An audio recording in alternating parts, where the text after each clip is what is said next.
बहुत ध्यान से सुने। एक श्लोक में 6 दोष और दूसरे श्लोक में 7 दोष। उपासक को कभी इन दोषों को अपने अंदर टिकने नहीं देना चाहिए। और जो संसार के मार्ग में चल रहे हैं, अगर इन दोषों में चलेंगे तो वो जो आपके पुण्य कर्मों से ऐश्वर्य है भी, वो नष्ट हो जाएगा। आप दुख, चिंता, शोक से ग्रसित होकर बड़ा दुख में जीवन व्यतीत करेंगे और आपकी गति बिगड़ जाएगी, दुर्गति हो जाएगी। जो अपने मुख से अपनी बड़ाई प्रशंसा करता है, ये 13 लिख लो दिमाग में, डायरी में, क्योंकि ये नोट हो रहा है, आवाज डाली जाएगी, आप बार बार सुन, इनसे बचिए। अपनी बड़ाई, अपनी प्रशंसा कभी अपने मुख से नहीं करना, नहीं तो आपके पुण्य नष्ट हो जाएंगे, बुद्धि भ्रष्ट माने गिर जाएगी। अगर परमार्थ में चल रहे हैं तो भी, और व्यवहार में तो पुण्य नष्ट हो ही जाएंगे। बुद्धि गिरी हुई तभी ऐसी बात होती है। और यह दोष बहुतायत है, ये बहुत प्रभावशाली है। अपनी बड़ाई मारना,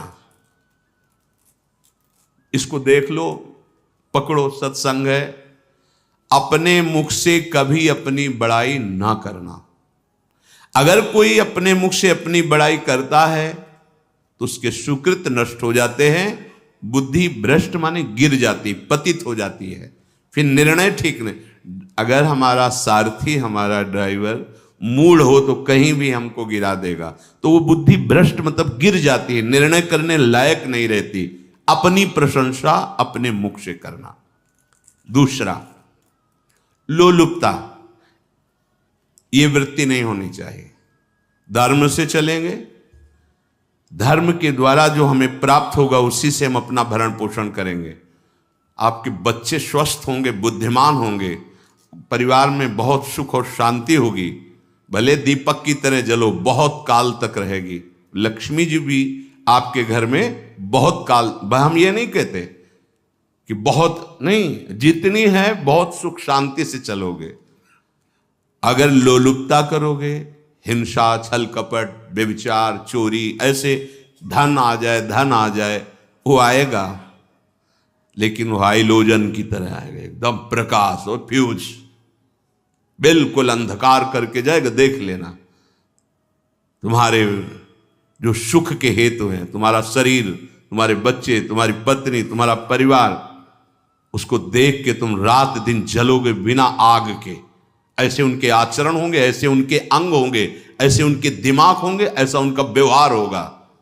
ये लोलुपता अगर उपासक में या किसी में है तो उसको नष्ट कर देती है। सावधान। तीसरा, यदि आपका अपमान होता है तो आपको उसे सहन करना होगा, उससे आपके पाप नष्ट हो जाएंगे।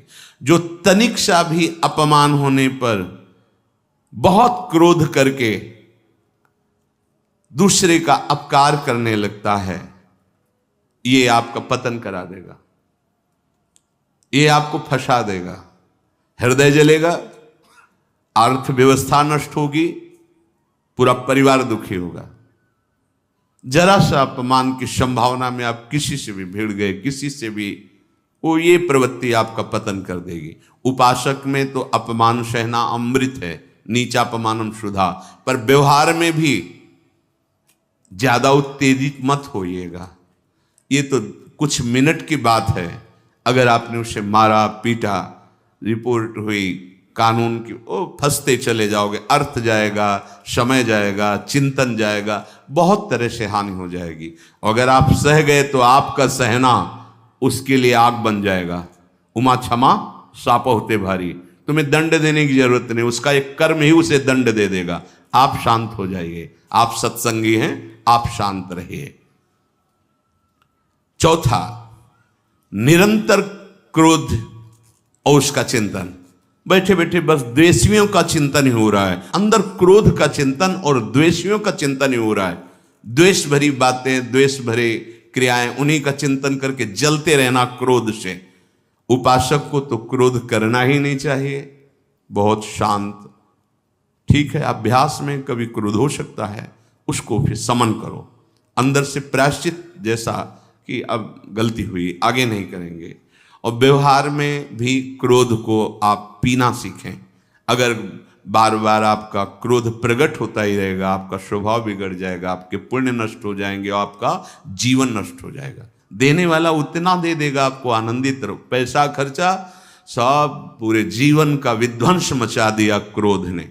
कहीं भी आप देखो, किसी से क्रोध करके देखो, फिर देखो तुम्हारा भजन चल रहा है, तुम्हारी वो आनंद वृत्ति है नहीं, जलोगे और वो जलन और गुस्सा दिलाएगी और वो बैठे बैठे जलोगे नहीं। ये क्रोध जो है, ये चाहे व्यवहार में हो चाहे परमार्थ में, दोनों की हानि करने वाला है।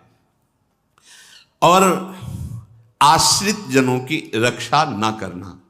अगर कोई भाग कर आपके पास आ गया है, कोई पशु पक्षी या कोई मनुष्य, आपको चाहिए कि अब चाहे हमारे पहले प्राण जाएं, उसकी रक्षा करेंगे।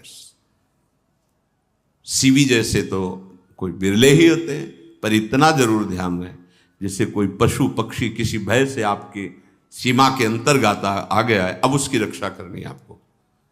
अगर आप स्वयं मार देते हैं या मरवा देते हैं, या आपके सुकृत नष्ट कर देगा, या आपकी दुर्गति का कारण बन जाएगा। और जो पाप कर्म उत्साहित होकर करते हैं, उपासक को तो बहुत सावधान रहना चाहिए, पर व्यवहार में भी जो नहीं करना चाहिए, अगर वो पाप कर्म आपके द्वारा मन में प्रेरित हो रहे हैं, संकल्प बन रहा है, क्रियाएं हो रही, दुर्गति पक्की, पुण्य नष्ट हो जाएंगे, दुख अशांति बढ़ती चली जाएगी, कभी शांति नहीं प्राप्त कर पाएंगे। ऐसा नहीं कि जो मन में आवे सो करें। पापाचरण निडर और उत्साहित होकर करना, अगर ऐसे लक्षण है, निश्चित दुर्गति होती है। ये 6, अपनी बहुत बड़ाई करने वाला अपने मुख से, लोलुपता, तनिक से अपमान में सहन ना करने वाला, निरंतर क्रोधी और आश्रित जनों की रक्षा न करने वाला, और निडर हर्षित होकर पाप कर्म करने वाला। दूसरे श्लोक में 7 है, 6 ये 7। 1, संभोग का ही चिंतन करना, संभोग में ही मन लगाना, संभोग दूसरी स्त्रियों के साथ करने की भावना रखना। संभोग पहला है, संभोग। रात दिन बैठे बैठे बस यही चिंतन करना, गंदी बातों का, गंदी बातें देखना, गंदी बातें सुनना, गंदी बातों का चिंतन करना। फिर अन्य माताओं बहनों के प्रति काम दृष्टि से देखना, कोई आ जा रही है तो दृष्टि से, काम भाव से देखना, भोग बुद्धि से देखना, निश्चित पुण्यनाश दुर्गति। बड़े बड़े उदाहरण इतिहास में हैं जिन्होंने ऐसा दृश्य नेत्रों से देखने की चेष्टा की, मन में संकल्प किया भोगने का, नष्ट हो गए, चाहे वो कितने बड़े प्रतापी हो। ये दुर्योधन कोई साधारण थोड़ी है, भगवान व्यासदेव जी के द्वारा ही तो लो, भगवान व्यासदेव जी ही इसकी उत्पत्ति का कारण है। आप देखो, इतने महान पुलस्त जी ही उत्पत्ति का कारण है रावण की। बस यही ऐसे दोष हैं जिनके कारण जीव नष्ट हो जाता है। ठीक है, धर्मयुक्त काम भगवान ने आदेश किया है, आपका पाणिक ग्रहण संस्कार हो गया है, संतानोत्पत्ति की भावना से कुछ पवित्र तिथियों का त्याग करते हुए चर्चा में हुई है। एक नियम है, एक आदेश है शास्त्र का। आप बहुत काम प्रवृत्ति वाले हैं तो प्रत्येक मास में जब माताएं बहनें पवित्र हो जाती मासिक धर्म से, तो जिनका पाणिक ग्रहण आपने किया, जो पत्नी स्वरूप है, वो ठीक है। वहां भी बार बार के लिए व्यभिचार प्रवृत्ति के लिए शास्त्र आदेश नहीं करता, संयम पूर्वक, और उसका चिंतन नहीं करना। पाणिक ग्रहण संस्कार है, घर में विराजमान है, एक संयम एक नियम के अनुसार उसका चिंतन तो फिर भ्रष्ट कर देगा। चिंतन प्रभु का करना है, चिंतन प्रभु की सेवा जो आपके कर्तव्य, इसके चिंतन से बचो। घातक है, बहुत बड़ा जहर है, अगर विषय चिंतन होने लगा तो मरोगे, जिंदा जलोगे, दुर्गति भी होगी। ये अंदर की जो आग है ना, कामाग्नि, ये इतनी बढ़ती चली जाएगी, तुम्हारे होश खराब हो जाएंगे कि मुझे क्या करना चाहिए क्या नहीं करना चाहिए। कोवा मदांधो मदना तुरोमा, अंधा हो जाएगा। नहीं दिखाई देगा अनुजा तनुजा क्या है कौन है, कुछ नहीं, भ्रष्ट बुद्धि। संभोग का चिंतन, चिंतन नहीं, चिंतन नहीं। धर्मयुक्त काम आदेश है शास्त्र में।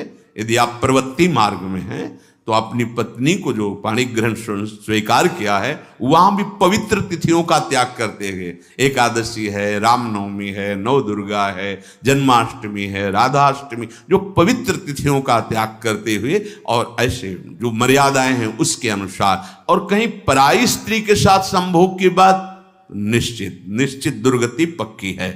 ऐसे ही माताओं के लिए है, स्त्री शरीर के लिए है। यदि वो ऐसी गलत चेष्टा तो पतिवंचक परपति रति करही, रौ रौ नरक कल्पसत परही।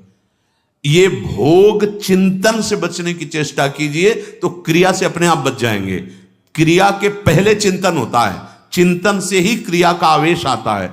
चिंतन संभालिए, इसी से भगवत प्राप्ति होती है, चिंतन से, और इसी से दुर्गति भी होती है। अनन्यश्चिन्तयन्तु माम, भगवान चिंतन कह रहे मेरा करो, कर्तव्य कर्म मेरे को समर्पित करो।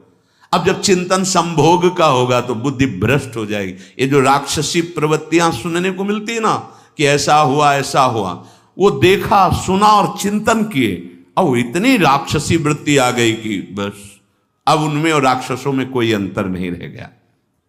दूसरा, विषमता रखने वाला, सबके साथ बर्ताव ऐसा कि मैं बहुत श्रेष्ठ हूं और दूसरे सब नहीं, ऐसा व्यवहार नहीं। सब भगवत स्वरूप हैं, समान व्यवहार। जैसे आपके भोजन है तो जो आप पा रहे हो वही सबको दीजिए, बैठने की व्यवस्था, उठने की व्यवस्था, क्रम बाई क्रम, पर उसको भी नीच भाव से मत देखिए। उस कोटि का उसको प्यार दीजिए, दुलार दीजिए, सम्मान दीजिए। इतनी विषमता न फैलाते रहें अपने जीवन में कि आप सबके निंदा के पात्र बन जाए। विषमता नहीं, सबको प्यार। हाँ ठीक है, पुत्र का अलग प्यार है, भाई का अलग प्यार है, पिता का अलग प्यार है, पर हमारा व्यवहार प्रीति युक्त होना चाहिए, विषमता भरा नहीं होना चाहिए। अगर हमारे चित्त में विषमता ही रही तो संसार है, प्रभु नहीं है। जीत विषम संसार कीर्ति जग बिस्तर है। जो विषमता पर विजय प्राप्त कर लेता है वही भगवत प्राप्ति का अधिकारी। ये विषमता बहुत बड़ी हानि है। तीसरी बात, अत्यंत मानी होना। जहां आपके प्राण कमजोर होंगे, पुण्य नष्ट होगा, आयुश्री सब नष्ट होना है, ऐसे आचरण करवाएगा गुरुजनों के साथ, महापुरुषों के साथ। ये बहुत नीच प्रवृत्ति है। अत्यंत मान प्रियता, मुझे सम्मान मिले, उत्तम प्रवृत्ति है। सबको मान देना, स्वयं अमानी रहना। चौथा, दान देने की बात कह के मुकर जाना या दान देकर पश्चाताप करना। दे दिया है, बहुत जल रहे हो, दूसरे से वार्ता कर रहे हो कि पता नहीं क्या यार बुद्धि में हो गया, हमने उसको इतना कहा था, उतना दे दिया, क्यों दे दिया, ऐसा ऐसा, मतलब अंदर चिंतन करना, क्यों दे दिया तो दिया। इसके बाद जो आपका ये जलन हो रही, पश्चाताप, सुकृत नष्ट हो रहे हैं। दान देकर पश्चाताप करना या दान देने की बात कह के मुकर जाना। जैसे आपने कह दिया आपको इतना इतना ऐसा, अब आप मुकर गए, ब्याज सहित तुम्हें देना होगा, ये तुम्हारी दुर्गति का कारण बन जाएगा। ऐसे ही नहीं बोलना चाहिए, बहुत होश से। वाणी एक अमोल है, जो कोई बोले जान, ये तराजू तौल के तब मुख बाहर आन। पांचवा, अत्यंत कृपण होना। ना परिवार को सुखी कर पा रहा, ना अपने को सुखी कर पा रहा है। एक एक सिक्का बैंक में जो मर गया। धन की वास्तविक गति यही है कि अपने परिवार को खूब उसकी अनुकूलता प्रदान करो, उसमें से कुछ हिस्सा किसी ऐसे को जिससे तुम्हें बदले में कुछ लेने की भावना ना हो। कोई साधु महात्मा, गाय, पशु पक्षी, किसी भी जीव बीमार है शरीरधारी, उसके जिससे कुछ कभी लेने की भावना ना हो, एहसान की भावना ना हो। सो धन धन्य प्रथम गति जाकी, धन्य हो गया उसका धन। अब वो कृपण का धन किसी काम में, ना स्वसुख, ना परिवार के सुख, ना धर्म कार्यों में, व्यर्थ जीवन चला गया। उसी धन का चिंतन करना, उसी का संग्रह करना और उसी की रक्षा करते करते शरीर छोड़ देना, तो चिंतन बिगड़ गया। तो कह रहे हैं जो कृपणता है और अर्थ और काम की प्रशंसा, उसी की चर्चा, उसी का चिंतन, रुपया और भोग, उसी की चर्चा कर, जहां बैठे रुपया की चर्चा, भोग की चर्चा, जहां एकांत में बैठे उसी का चिंतन, कैसे रुपया बढ़े, कैसे भोग मिले। और अगर अवसर मिला तो रुपया अधर्म से आवे चाहे धर्म से, उसको इसकी कोई परवाह नहीं। भोग चाहे धर्म से हो चाहे अधर्म से, जिसका अर्थ और काम भोग ही चिंतन है वो धर्म नहीं। जिसका धर्म चिंतन का विषय है तो अर्थ और काम भी ऐसा होगा जो मोक्ष प्रदान करने वाला हो। धर्म, अर्थ, काम, मोक्ष। और जो बालक, स्त्री, पागल, असहाय, जो इनकी रक्षा न करके इनकी हानि करता है, दुर्गति निश्चित है।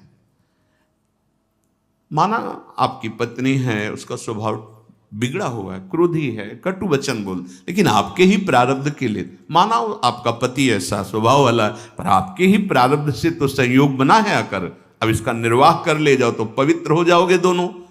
और अगर झगड़ा और लड़ाई और मारपीट और कहीं हिंसा आदि के रूप में उतर गए तो फिर और करनी बिगड़ गई।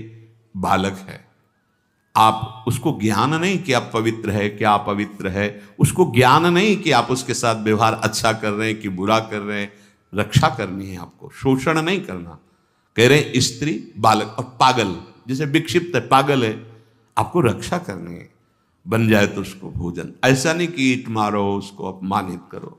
उसकी बुद्धि खराब है, प्रारब्धवशात खराब हो गई है, तो शास्त्र आज्ञा करता है स्त्री, बालक, जैसे पागल, विक्षिप्त आदि हैं, असहाय है, असमर्थ है, बूढ़ा है, वो आप सेवा भी करो तो वो गाली दे सकते हैं, उनकी बुद्धि बिगड़ गई।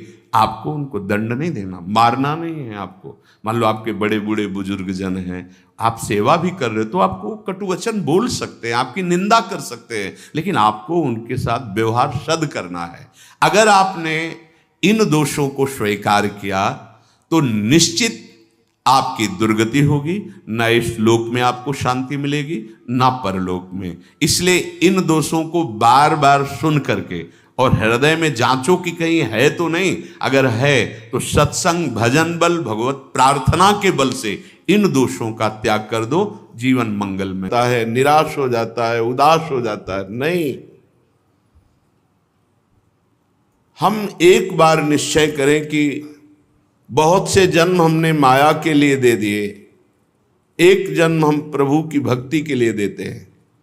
अब चाहे दुख आवे या सुख आवे, हमें आनंद मिले ना मिले, हमें नरक मिले, परम पद मिले, हमको इसकी कोई परवाह नहीं। हम जिद्दी स्वभाव से दृढ़ता पूर्वक भजन में लग जाए, फिर आप देख लो सब कुछ प्राप्त हो जाएगा। हमारी बात मान लो, एक बार भजन के लिए जीवन दे दो। बहुत कंजूसी है प्रभु की तरफ चलने में और बड़ी उदारता है माया की तरफ चलने में। हम देखते हैं अपने मन बुद्धि को, ये प्रभु की तरफ चलने में बहुत कंजूसी और माया की तरफ बड़ा उदार, गलत आचरणों की तरफ समय ही समय है। गलत आचरणों की तरफ उत्साह होकर मन बुद्धि चलने के लिए तैयार है, लेकिन प्रभु की तरफ चलने की बात आती तो निराश हो जाते हैं, खिन्न हो जाता है।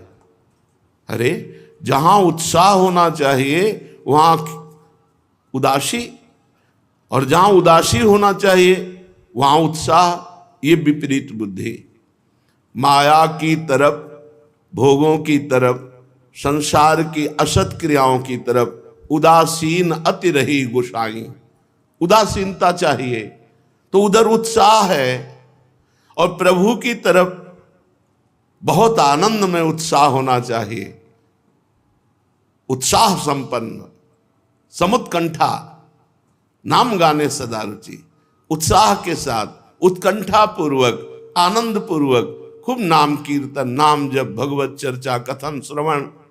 तो इधर से खिन्नता, उदासीनता और संसार की तरफ उत्साह। फिर भी हमारी चाह तो है ही कि हम प्रभु को प्राप्त करें। तो श्रीपाद प्रबोधानंद जी कह रहे हैं, सकल गति विहीनम सदगति सत्वम श्रुतिभिः सकलाभिरेव गीता अत उरु महिमा त्वमेव वृंदाटवी मम सच्छरणम न चान्यदस्ति। वैसे तो मैं किसी योग्य नहीं हूं, मेरी कोई अच्छी गति नहीं होनी, श्रीपाद कह रहे, क्योंकि असत महत महा अधमस्य मम निश्चमः दिव्य वस्तु लिप्सो दृढ़तरमुपहास्यताम गतस्योदयति कृपातो चेन्मना कुतो ही। मैं अत्यंत हतभाग्य हूं, अधम हूं, किंतु दिव्य वस्तु लिप्सो हो, प्रिया प्रीतम की प्राप्ति की कहीं न कहीं मेरे अंदर चाहत हो गई है, और हूं मैं अधम, मेरे में कोई ऐसी योग्यता नहीं जिससे मैं प्रिया प्रीतम को प्राप्त कर सकूं, पर मेरी कहीं न कहीं चाहत हो गई कि इस जन्म में मैं भगवत प्राप्ति करूंगा, प्रिया प्रीतम की प्राप्ति करूंगा। इसलिए मेरा उपहास होना भी ठीक है, क्योंकि अयोग्य होकर परम पद की लालसा तो उपहास के ही योग्य हूं। दृढ़तर मुपहास्यताम, मैं जानता हूं कि मेरा उपहास होगा, पर मैं दृढ़ता पूर्वक ये कहता हूं कि इस जन्म भगवत प्राप्ति करके रहूंगा। एक एक शब्द को पकड़ना है। मैं अधम हूं, मेरे में कोई योग्यता नहीं, पर मैंने चाह लिया है कि भगवत प्राप्ति करूंगा, प्रिया प्रीतम की प्राप्ति करूंगा। दिव्य वस्तु लिप्सो हो, मेरे अंदर ये लालसा जागृत हो गई है, और मैं जानता हूं कि ये बात सुनकर लोग मेरा उपहास करेंगे कि कहां तू अधम और कहां भगवत प्राप्ति, पर दृढ़तर, मैंने दृढ़ता पूर्वक ठान लिया है। तो कह रहे हैं इसकी प्राप्ति कैसे होगी, तुम्हें विश्वास कैसे है? तो बोले कृपा तो चेन मना कुतो ही वृंदाटवी। मुझे ये विश्वास है कि मुझे वृंदावन वास मिल गया, वृंदावन का आश्रय मिल गया, तो वृंदावन कृपा करके मुझे प्रिया प्रीतम की प्राप्ति करा ही देगा। सकल गति विहीनम, मेरी और कोई गति नहीं है। सत्वम श्रुतित भी सकल भिरेव गीता सदगति। मैंने ये सुन रखा है बड़े बड़े महापुरुषों से कि वृंदावन में यदि शरीर स्वाभाविक प्रारब्ध भोग भोगते हुए पूरा हो, सुख दुख जैसी परिस्थिति हो, स्वाभाविक, ऐसी मूर्खता न करे कि वृंदावन में शरीर पूरा होगा, चलो यमुना जी में डुबकी लगा लेते हैं, वहां शरीर छोड़ देते हैं तो परम पद मिल जाएगा, चलो भाई किसी तरह शरीर को नष्ट कर देते हैं वृंदावन में, दुर्गति होगी दुर्गति। शरीर वृंदावन में रह रहा है, अब दुख सुख जो भोगने को मिल रहे हैं उनको सहज भोग रहे हैं, और अपने आप शरीर की अवधि पूरी हुई भगवत प्राप्त हो जाएगा। ये जो आत्म हनन गति है बहुत दुर्गति, बहुत दुर्गति है। कभी भूल कभी ऐसी नहीं करनी चाहिए कि हम किसी पावन तीर्थ में शरीर छोड़ देंगे तो हमें परम पद मिल जाएगा, दुर्गति होगी। बहुत बुरी गति होती है शरीर को नष्ट करने वाले की। आयु के अनुसार शरीर पूरा हो, दुख सुख जो मिले उनको सहले। तो बोले स्तुति भी, मैंने ऐसा सुना है महापुरुषों से, सकलाभिरेव गीता, जितने बड़े बड़े महापुरुष सबने गायन किया है कि अतु ऊरु महिमा तुमेव वृंदाटवी।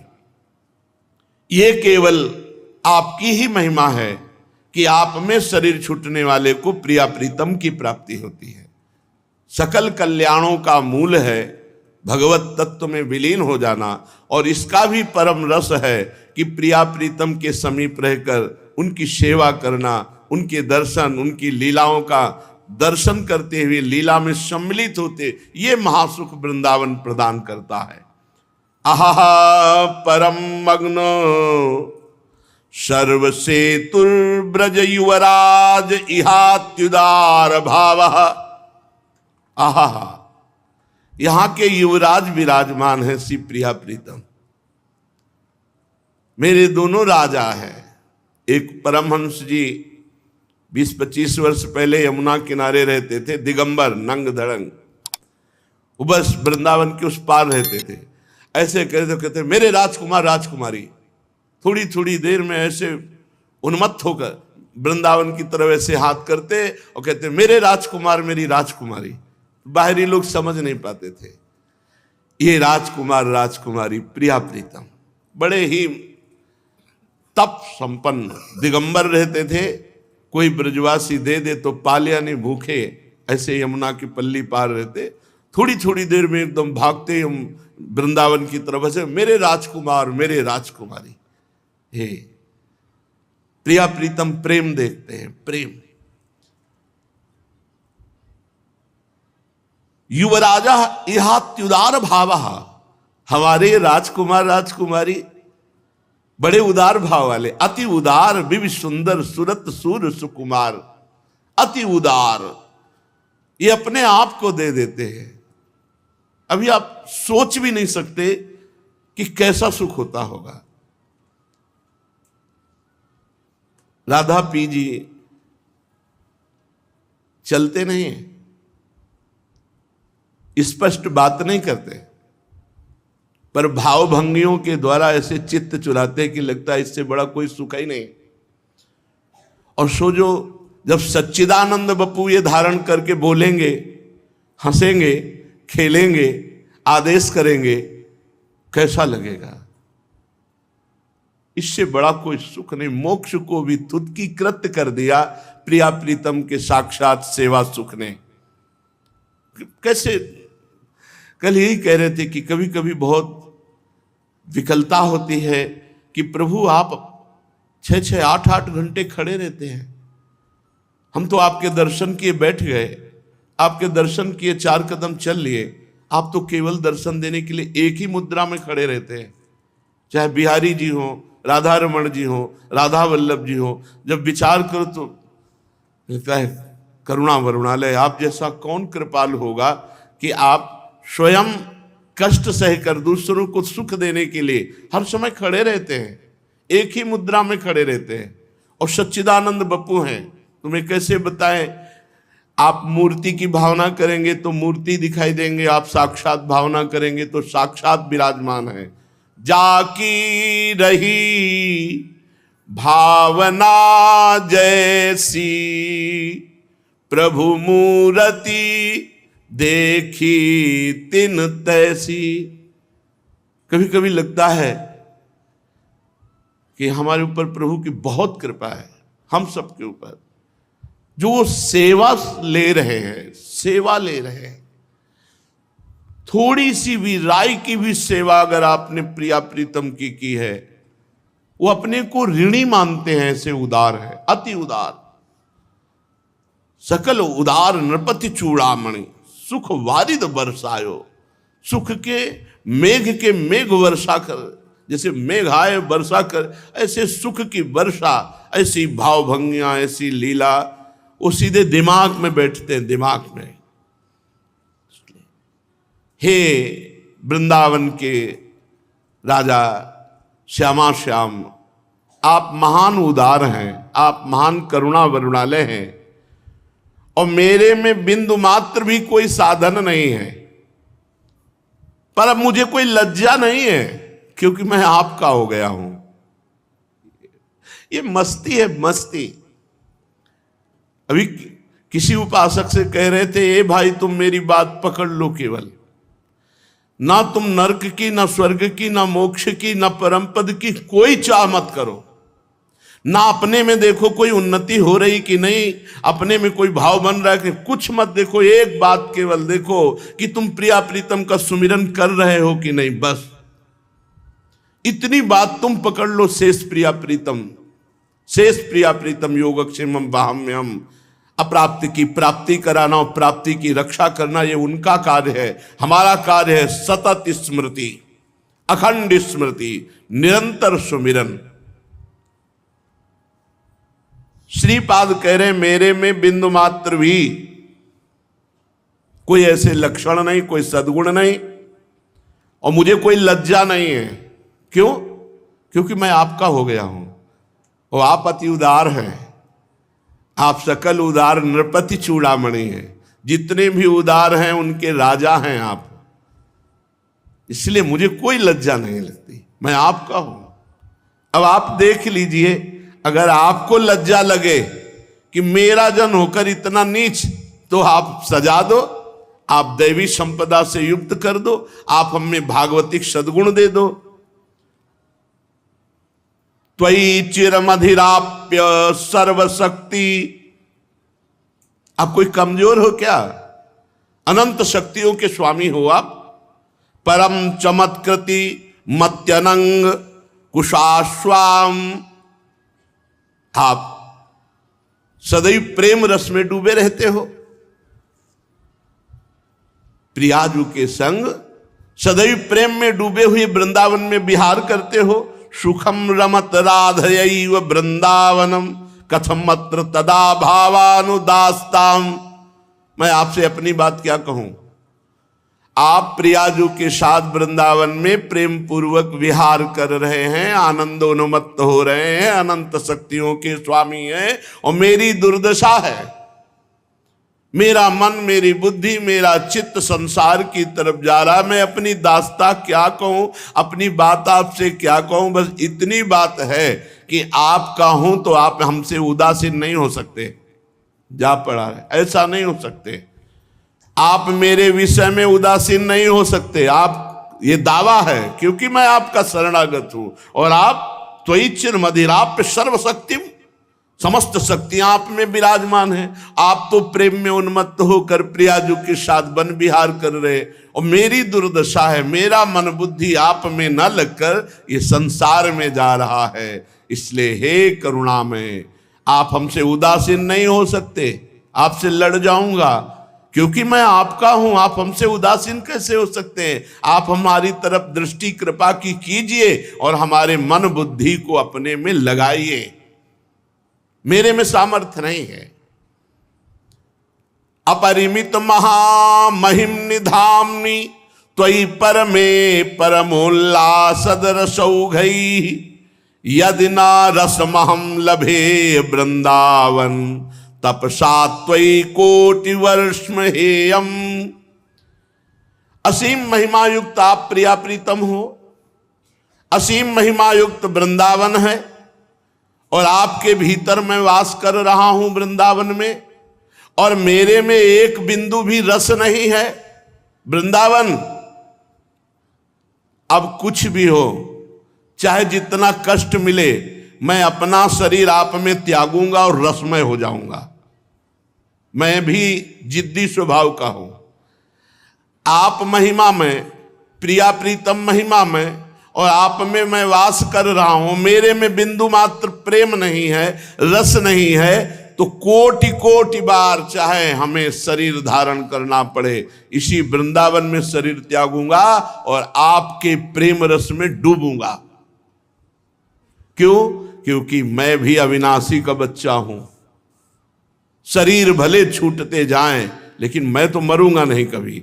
और हम दृढ़ निश्चय करते हैं कि आपका प्रेम प्राप्त करके रहेंगे। ये देखो, अपने प्रभु से लड़ा जाता है। आप उदासीन नहीं हो सकते। आप ऐसा नहीं कि हमारी तरफ कृपा दृष्टि नहीं करेंगे। मैं आपका शरणागत हूं, आपको कृपा दृष्टि करनी पड़ेगी। आप महामहिम हैं, वृंदावन महामहिम है, मेरे हृदय में एक बिंदु प्रेम नहीं है। आप ऐसा कैसे कर सकते हैं? मैं यहीं बार बार जन्म, बार बार मरूंगा वृंदावन में, पर आपका प्रेम प्राप्त करूंगा। कोई तुम्हें साथ नहीं देगा, कोई तुम्हारा इस मार्ग में मित्र नहीं होगा। जिसको मित्र बनाओगे वो घसीट लेगा प्रपंच की तरफ। आपको अकेले चलना है। आज तक का पूरा खुद का अनुभव है, इस मार्ग में अकेले चलना है। इस मार्ग में हमको मरना है। जीवित मर जाए उलट आप में समाया है दिलगिरी। हर समय कष्ट, एक मिनट का कष्ट, हर समय का कष्ट, पूरे जीवन का कष्ट। मृत्यु जब तक नहीं होगी तब तक का कष्ट। लेकिन उस कष्ट से ना उदास, ना निराश, ना हताश, पूरे जीवन की बात है। जब साधक पहले पड़ाव में दृढ़ हो जाता है, पहला पड़ाव यही है, सुख की तरफ आकर्षित नहीं होना, दुख से हमें मुख नहीं मोड़ना। तब उसे साधकों को सत्संग मिलता है, शुद्ध संत संग। उस संत संग से शुभेच्छा जागृत होती है, मुझे भगवत प्राप्ति करनी है। पहला पड़ाव तुम्हें सुख घसीटेगा, कदम नहीं बढ़ा देना सांसारिक सुख की तरफ। दुख तुम्हें भयावह लगेगा, कदम उसी की तरफ बढ़ाना। यह है भगवत प्राप्ति के मार्ग का पहले साधक का कदम। पकड़ो, सुख घसीटेगा, सुविधाएं घसीटेंगी, सुख सुविधा की तरफ कदम नहीं बढ़ाना। दुख घसीटेगा, भयावह दिखाई देगा, चलो दुख की तरफ चलो। और जिसने दुख की तरफ कदम बढ़ा दिया भगवत मार्ग में, वो महासुख को प्राप्त हुआ। दूसरा उसको क्या संत संग मिलता है, विशुद्ध संत संग। उससे शुभेच्छा जागृत होती, अशुभ कर्मों का त्याग और भगवत प्राप्ति की प्रबल इच्छा। ऐसे पुरुष को प्रापंचिक रिश्ते नातेदारों से बैठकर बात करना, ये सब कुछ अच्छा नहीं लगता। पहला पड़ाव भोगों की सुविधा मिलेगी, उसकी तरफ से ना बोलना है। दुख है परमार्थ में, ये दिखाई दे रहा है आपको, लेकिन दुख नहीं, महासुख है। जैसे संसार में सुख है, ये दिखाई दे रहा है, लेकिन ये भगवान कह रहे हैं दुखालय है, इधर सुख नहीं है। परमार्थ में दुख दिखाई दे रहा है, लेकिन इधर महासुख है, इधर कदम बढ़ाओ परमार्थ की तरफ। दूसरा, जे ही कदम बढ़ाओगे तो सच्चे संतों का संग मिल जाएगा, पहचान, शुभेच्छा जागृत हो जाएगी। पापाचरणों का त्याग और भगवत मिलन की, शुभ कर्मों की अंदर प्रबल इच्छा जागृत होगी। तीसरा, उसे बद्ध पुरुषों का संग अच्छा नहीं लगेगा। ये रिश्तेदार, नातेदार, सांसारिक भोगों में फंसे हुए लोग, ये अच्छा नहीं लगेगा। भले वो संसार के बीच में रह रहा है, लेकिन उसको इनसे प्रपंच की बातें करना, संसार के लोगों की रिश्ते नाते की बातें, ये अच्छा नहीं लगता। आंतरिक जब मन का आकर्षण भोगों की तरफ होता है, उस भोगों से मन को जलाते हुए परमार्थ की तरफ चलना है। क्या जाने संसारी पुरुष, इनको तो जब जो इच्छा हुई सो भोग लिया, ये क्या जाने चढ़ाई को, ये तो खिसकते हुए गए नरक की तरफ। और वो जब साधक संभल कर चलता है, तब इनको लगता है नहीं नहीं, परमार्थ में इतनी ऊंचाई पर नहीं, भ्रष्ट करने के लिए वो उपदेश देते। तो बद्ध पुरुषों का संग ऐसे साधकों को अच्छा नहीं लगता। उसको अच्छा लगता है भगवत प्रेमी महात्माओं का संग, भगवत मार्ग की चर्चा करने वाले, कैसे हम माया पर विजय प्राप्त करें, कैसे भगवान से अनुराग प्राप्त करें। सजाती संतों का संग अच्छा लगने लगता है, और उसमें संतों के प्रति जो भाव आया, उससे सद्गुणों की वृत्ति बढ़ने लगती है। सद्गुण जो भगवान को प्रसन्न करे, सद्गुण जो भगवान की प्रीति प्रदान करे। प्रपंच से पूरा मन हट जाता है उस साधक का। चौथी स्थिति आई, प्रपंच से पूरा मन हट जाता, बिल्कुल अच्छा नहीं लगता। जैसे स्वप्न झूठा, ऐसे संसार झूठा दिखाई देने लगता है। उमा कहूं मैं अनुभव अपना, सत हरि भजन जगत सब सपना। तब उसका हृदय, बहुत ध्यान देने योग्य, भगवान अपनी तरफ घसीटने लगते हैं। इतनी स्थिति के बाद ये संयोग वही बनाते हैं। श्री तुकाराम जी कहते हैं, फिर चित्त ऐसा घसीटते हैं, देव वसे ज्याचे चित्तिम त्याची घड़ावी संगति। ऐसा चित्त घसीटा कि अब तड़पड़ाहट प्रकट हो गई, व्याकुलता प्रकट हो गई, भगवत मिलन की चाह की। फिर भगवान सिद्ध सदगुरुदेव की समर्पण वृत्ति करवाते हैं। इसके बाद, इतने के बाद सिद्ध सदगुरुदेव की समर्पण वृत्ति कराते हैं।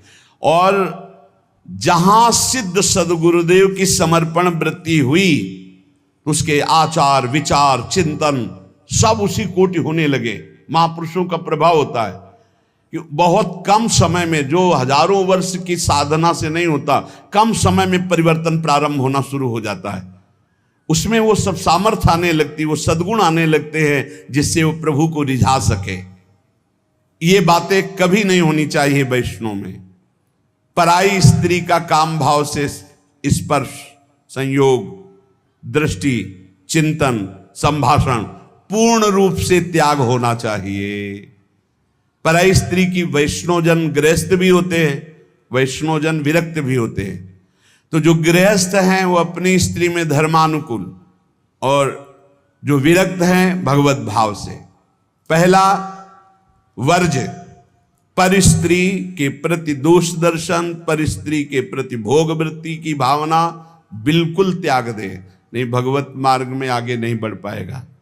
दूसरा, छल कपट आदि करके दूसरे का धन अपहरण करने की बात रखना कभी नहीं होना चाहिए।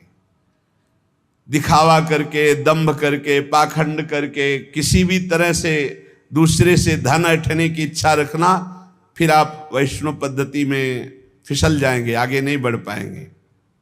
तीसरा, किसी की भी निंदा करना नहीं करना है, पर निंदा बिल्कुल ना सुननी है ना करनी। अगर वैष्णव धर्म में स्थित रहना है, परम आनंद प्राप्त करना है, पहला नियम किसी भी माता बहन के प्रति काम भाव नहीं। दूसरा नियम किसी के भी धन को किसी भी तरह से ठगाई ना करे। तीसरा, पर निंदा ना सुने ना पर निंदा करे। चौथा, जो संतों ने भोजन निषेध किया वो नहीं करना चाहिए। मांस, मद्य, मछली, अंडा और जैसे प्याज लहसुन, इनको त्याज्य। प्याज लहसुन तमोगुणी है, तमोगुणी होने के कारण इसका त्याग किया गया है। वो अंदर से भजन की वृत्ति क्षीण करता है, तुम जान नहीं पाओगे, इसीलिए संतों ने अनुभव करके इसका त्याज्य किया। प्याज लहसुन निषेध है केवल तमोगुण के कारण, वो तमोगुण की वृत्ति बढ़ाता है। तमोगुण जो है निद्रा, आलस्य, प्रमादोत्थम तत्तामस मुदाहृतम, भजन में निषेध है, इसलिए निषेध किया गया है। और मद्य, मांस, मछली, अंडा, ये तो बिल्कुल निषेध किया गया है। वैष्णव होकर अगर इनकी तरफ या भक्त होकर जरा भी ऐसी दृष्टि रखता है तो पाखंडी है, वो भक्त नहीं है जो ऐसे जीवों को कष्ट देकर अपना उदर पोषण करना चाहे। पांचवा, वर्ज में मन से, वाणी से, शरीर से किसी की हिंसा न करे। ये काया वाचा मानुषा अगर किसी को दुख देता है तो भगवत मार्ग में नहीं चल पाएगा। इसलिए भगवत मार्ग पुष्ट करने के लिए स्वयं कष्ट सहे, दूसरों को कष्ट न दे। आचरण, जो अपने धर्म के आचरण उन्हीं का पालन करे। जो हमारे गुरुदेव ने, हमारे आचार्य ने हमारा दिनचर्या बना दी, जो हमारा नियम बना दिया, हमको उसी के अनुसार चलना है। अपने आचार्य प्रदत्त धर्म में स्थित रहने में कभी संकोच न करें। दूसरा क्या करता है मैं नहीं देखना, हमारे आचार्य ने जो हमें आदेश किया हमको उसी मार्ग में चलना है। जो विधि निषेध किया गया उसका पालन करें। ये नहीं करना, ये करना है, इसे विधि और निषेध कहते हैं। विधि कहते हैं ये करना है, निषेध नहीं करना है। जो कहा गया है वैसे ही चले। प्रभु को प्रसन्न करने के लिए संतों के जो उपदेश है वो सर्ववंद्य हैं। इसलिए अपने धर्म के अनुसार जो आचार्य ने आपको उपदेश किया, गुरु ने उपदेश किया, जो ऐसे चलता है वो कर्म बंधनों पर विजय प्राप्त कर लेता है। 15वां, वैष्णव का परम स्वभाव है परोपकार करना, दूसरों को सुख पहुंचाना। सर्वम विष्णुमयम जगत, सब भगवत स्वरूप है। वैष्णव का धर्म है समस्त भूतों में भगवत भाव करके व्यवहार करना। कई बार चर्चा की कि किसी से व्यवहार करना तो पहली दृष्टि पड़ने पर उसमें राधा वल्लभ लाल देखो, मेरे प्रभु राधा वल्लभ लाल विराजमान हैं।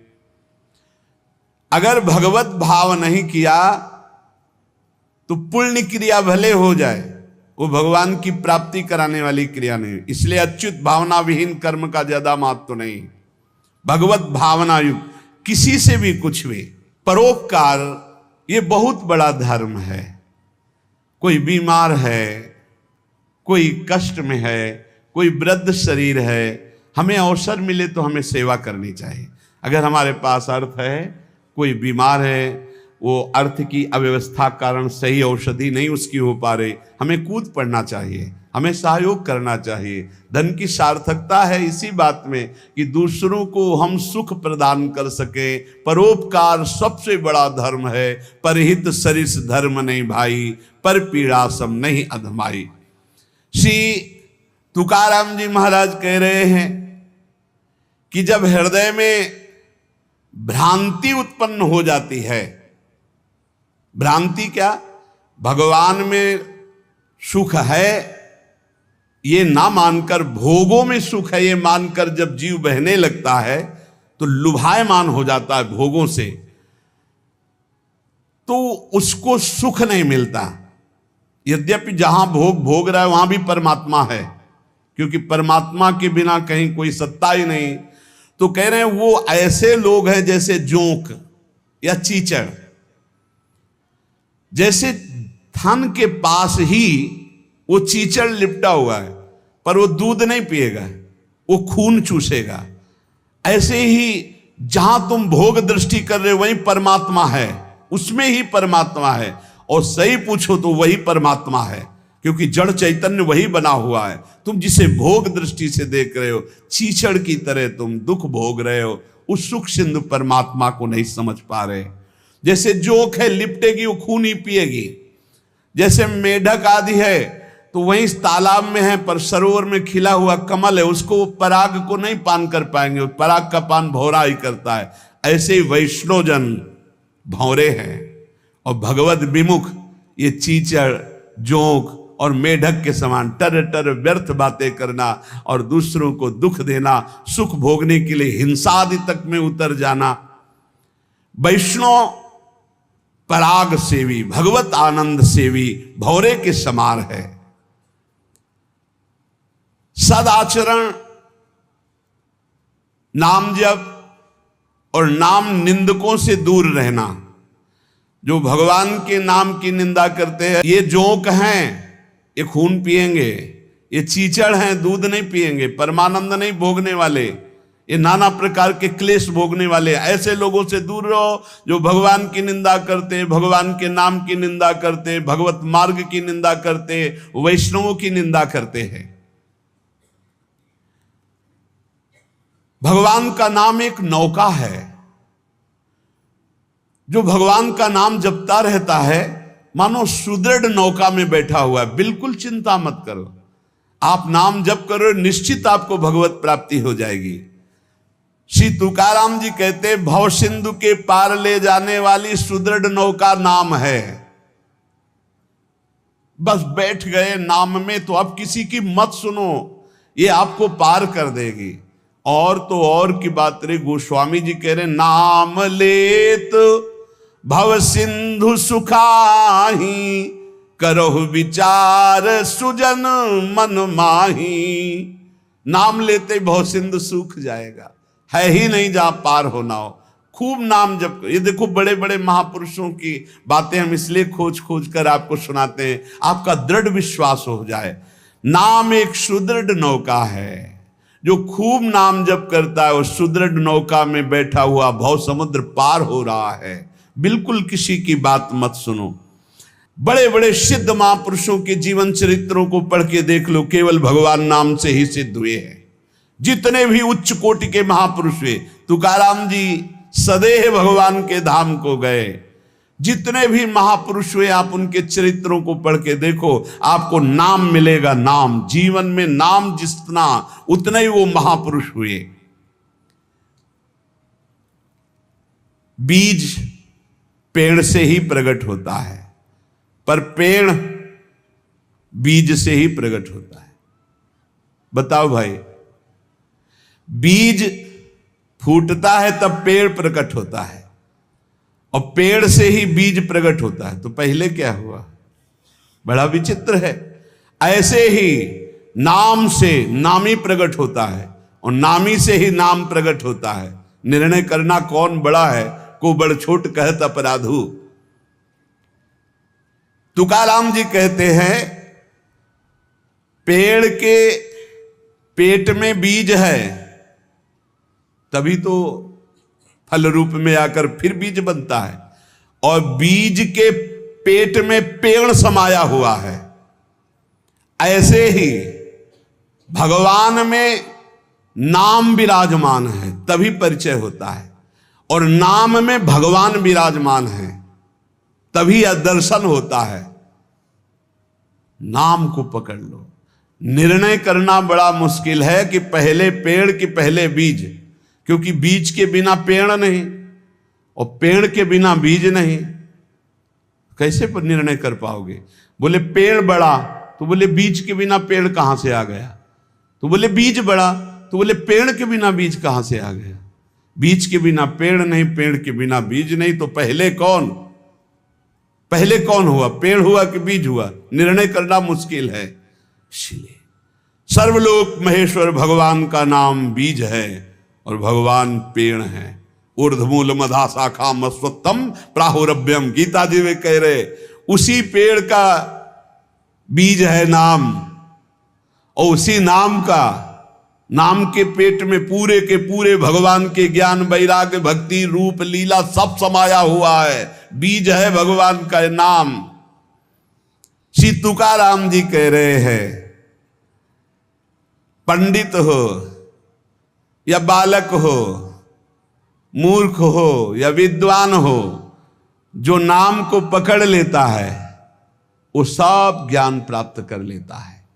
सब ज्ञान, बात पकड़ लीजिए। पहले मास्टर जैसे बालक को हाथ पकड़ करके लिखवाता है काखा गाघा, फिर एक दिन वो पूरा का पूरा शब्द पढ़ लेता है। ऐसे प्रारंभ में गुरुदेव साधन बताते हैं, बहुत ही कड़वा लगता है, लेकिन जब वो तो सब ज्ञान उसके अंदर जागृत हो जाता है, सब वैराग्य भक्ति सब अंदर जागृत हो जाता है। क्या जुगनू कभी सूर्य की तेज की समानता कर सकती है? अन्य जितने साधन है सब जुगनू वो भी चमकते हैं, और सूर्य है नाम की समानता कोई अन्य साधन नहीं कर सकता। इसलिए सूर्य स्वरूप भगवान के नाम का निरंतर गाय, अन्य साधनों की तरफ दृष्टि मत दो। अखिल जगत महासुख से पूर्ण नजर आएगा जिस समय निरंतर नाम चलेगा। लीला मात्र भगवान का ये माया क्षेत्र है, एक लीला मात्र।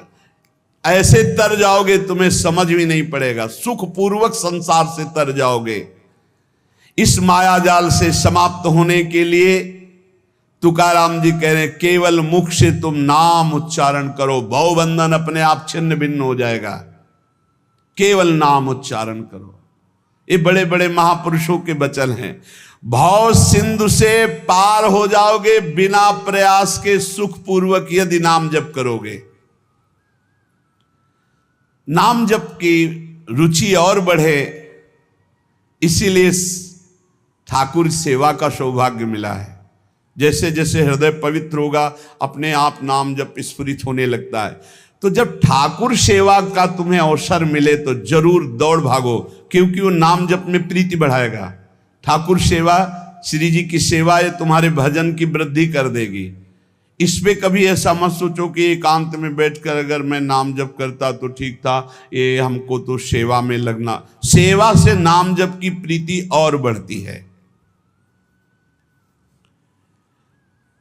अगर देवालय में सेवा मिले या अपनी कुटिया में ठाकुर सेवा विराजमान करके मिले, देखो भाट की तरह उनकी स्तुति करो और तुच्छ नीच भाव रखकर अपने को उनकी सेवा में लगा दो, तो तुम्हारे हृदय में नाम सतत चलने लगेगा। जैसे सूत मागध बंदी जन राजा का गुण गाते हैं, ऐसे दैन्य होकर के प्रभु के गुण गाओ।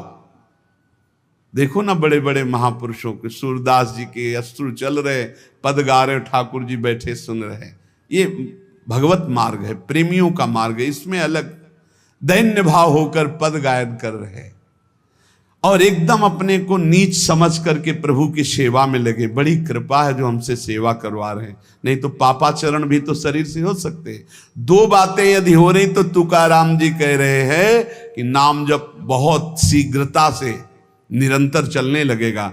यदि श्री जी की सेवा और श्री जी के गुणों का गायन, लीला गायन दैन्य होकर, जैसे राजा के सामने कुछ चंद धन के लिए सूतमागध बंदीजन उनका जस गाते हैं, ऐसे हम प्रेम के लिए अपने आराध्य देव का जस गाते हैं।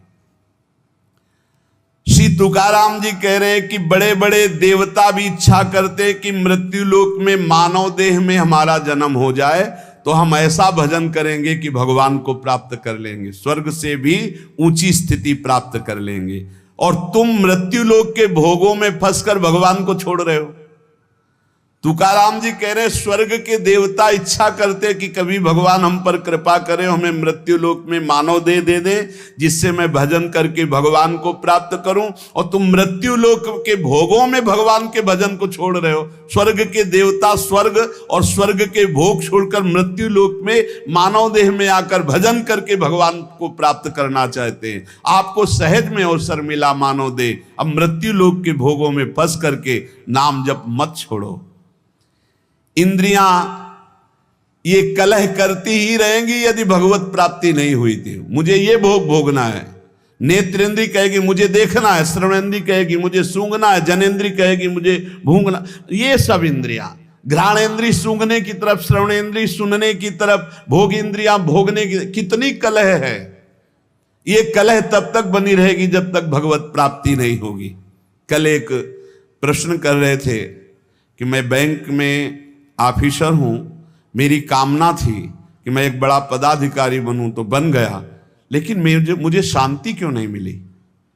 मैं अधिकारी हूं, मेरे पास सब भोग सामग्री जो मैंने कामना की थी सब, फिर भी मन अशांत क्यों रहता है। होगा एक ही कारण है, मन को विश्राम भगवान के चरणों से ही मिलेगा। तब लग कुशल न जीव को सपने हो मन विश्राम, जब लग भजत न राम को शोक धाम तज काम। कह रहे हैं यहां तुकाराम जी, इंद्रियां परस्पर कलह करती रहेंगी जब तक भगवत साक्षात्कार नहीं होगा। जब इंद्रियों में अशांति, मन में अशांति, तो तुम्हें शांति का कैसे अनुभव हो जाएगा। देखो बहुत ज्ञान की बात, तुम शरीर के रोम गिन सकते हो लेकिन भगवान की विभूतियों को नहीं गिन सकते। और जब तुम नाम जप करोगे तो सारी विभूतियां आप पर कृपा करेंगी, सारी विभूतियां आप पर कृपा करेंगी। मेरी जिससे प्राप्ति होती है वो शुद्ध पुण्यात्मा होता है। शुद्ध पुण्यात्मा वही है जिसके मुख में मेरा नाम होता है। तुकाराम जी कह रहे हैं, श्री भगवान कह रहे हैं, मेरी जिससे प्राप्ति होती है वो शुद्ध पुण्यात्मा होता है।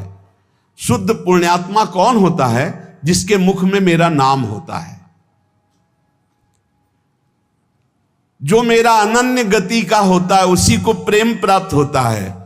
और जो मेरे नाम का अनन्य हो जाता है उसे मेरी अनन्य गति प्राप्त होती है। पकड़ो महापुरुषों के वचनों को, पकड़ो, सब नाम है, सब नाम। जैसे गर्भिणी स्त्री को परोसा गया तो उसको जब तृप्ति हुई तो गर्भस्थ बालक को पुष्टता अपने आप प्राप्त हो जाती है। ऐसे ही जब भक्त प्रसन्न हो जाता है तो भक्त के हृदय में विराजमान भगवान अपने आप संतुष्ट हो जाते हैं।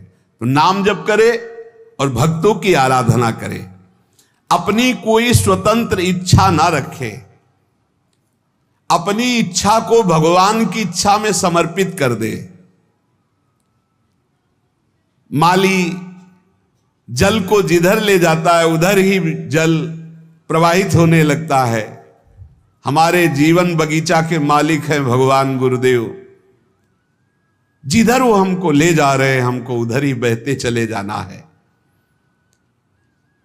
अगर उधर नहीं जाओगे तो प्रवाह फूट पड़ेगा और गलत दिशा की तरफ चला जाएगा। तुकाराम जी कह रहे हैं, मधुर और विशद आनंद देने वाला भगवान का नाम है। देखो जल में भेद नहीं होता, जल सब में गिरता है, लेकिन अपने भावानुसार उसका स्वरूप अलग हो जाता है। जल तो ईख में भी गिरता है, तो वही जल मधुर गन्ने का रस बन जाता है। और जल धतूर में भी गिरता है जिससे उसका फल पुष्ट होता है, वो जहर बन जाता है। जल केले में गिरता है जिससे कपूर बन जाता है। जल सीपी में गिरता है तो मोती बन जाता है। जल तो समान भाव से बरसता है, लेकिन अधिकारानुसार उसका फल अलग अलग हो जाता है। तो जो उपासक भगवान में डूबा हुआ है वो महामधुर रस, विशद आनंद, विभिन्न विभूतियों का कृपा पात्र बन जाता है। और जो भगवान से विमुख है तो कृपा उनको भी की, मानो दे दिया है, पापाचरण करके अपने जहर जैसा जीवन बना लेते हैं, अशांति में जीवन बना लेते हैं। चित्त मगन होकर के जब नाम गुणगान करता है, जब वाणी कंठ अवरुद्ध होने लगता है, शरीर में रोमांच हो जाता है, आंखें अधकुली और अश्रु वर्षा होने लगती है, शरीर में आनंद की लहर तरंगायमान होकर कंपायमान शरीर को कर देती है, ऐसा जब सुख प्रकट होता है तो जीव की जीव दशा नष्ट हो जाती है और वो भगवत स्वरूप हो जाता है। बनावटी नहीं, स्वाभाविक ये स्थिति। जब नाम गुण कीर्तन करते हुए ऐसी मस्ती छाती है, आपाद मस्तक, शरीर के चरण से लेकर मस्तक तक रोमांच हो गया, आंखें अधखुली हैं, चेष्टा रहित है, आनंद जल अश्रु रूप में बरस रहा है और ऐसी लहर आनंद की उठ रही कि शरीर कंपायमान हो रहा है। महासुख अलौकिक रस जब प्रकट होता है ऐसा, तो जीव की जीव दशा नष्ट हो जाती है और अपने स्वरूप में स्थित हो जाता है।